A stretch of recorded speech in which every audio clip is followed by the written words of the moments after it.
अध्याय 43। शैतान आग लगाने का प्रयास करता है। तब आदम और हव्वा डर गए और स्थिर खड़े रहे। और आदम ने हव्वा से कहा, हमारी गुफा के पास यह आग कैसी है? हमने इसे जलाने के लिए कुछ नहीं किया। हम न तो इसमें रोटी सेंकते हैं और न ही कोई शोरबा पकाते हैं। यह आग कैसी है? हमें इसका कुछ भी पता नहीं, और न ही हम इसे क्या कहें यह जानते हैं। पर जब से परमेश्वर ने वह करूब भेजा, जिसके हाथ में जलती हुई तलवार थी, जो चमक और बिजली की तरह कौंध रही थी, जिसके भय से हम गिर गए और मुर्दों के समान हो गए, तब से हमने ऐसा कुछ नहीं देखा। लेकिन अब, हे हव्वा, देखो, यह वही आग है जो करूब के हाथ में थी, जिसे परमेश्वर ने हमारी गुफा की रक्षा के लिए भेजा है।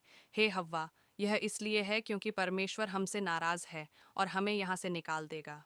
हे हव्वा, हमने फिर से उस गुफा में उसकी आज्ञा का उल्लंघन किया है, इसलिए उसने यह आग भेजी है, ताकि इसे जलाकर नष्ट कर दे और हमें इसमें जाने से रोक दे। अगर ऐसा सच में हुआ तो हम कहाँ रहेंगे और हम प्रभु के सामने से कहाँ भागेंगे? क्योंकि जहाँ तक बगीचे का सवाल है, उसने हमें वहाँ रहने नहीं दिया और उसकी सभी भलाइयों से हमें वंचित कर दिया। लेकिन उसने हमें इस गुफा में रखा, जहाँ हमने अंधकार, परीक्षाओं और कष्टों को सहा, जब तक कि हमें इसमें कुछ सांत्वना न मिल गई। लेकिन अब जब उसने हमें दूसरी भूमि में भेज दिया, तो कौन जानता है कि वहाँ क्या होगा? और कौन जानता है कि उस भूमि का अंधकार इस भूमि से भी अधिक गहरा होगा या नहीं? कौन जानता है कि उस भूमि में दिन और रात क्या घटित होगा?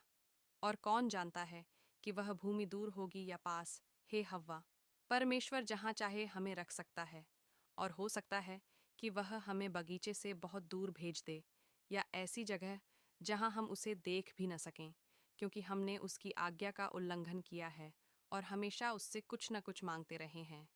हे हव्वा, यदि परमेश्वर हमें इस भूमि से भी किसी अन्य अजनबी भूमि में भेज रहा है, जहाँ हमें कुछ सांत्वना मिली है, तो निश्चित ही वह हमारे प्राणों को नष्ट करने और पृथ्वी के चेहरे से हमारा नाम मिटाने के लिए ऐसा कर रहा है।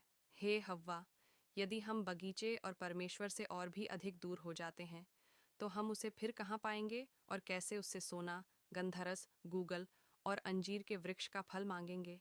हम उसे कहाँ पाएंगे जो हमें दूसरी बार सांत्वना दे सके? हम उसे कहाँ पाएंगे कि वह हमारे बारे में सोचे, उस वाचा के अनुसार जो उसने हमारे लिए की थी? तब आदम और हव्वा कुछ नहीं बोले। वे बस अपनी गुफा की ओर देखते रहे और उस आग को देखते रहे जो उसके चारों ओर जल रही थी।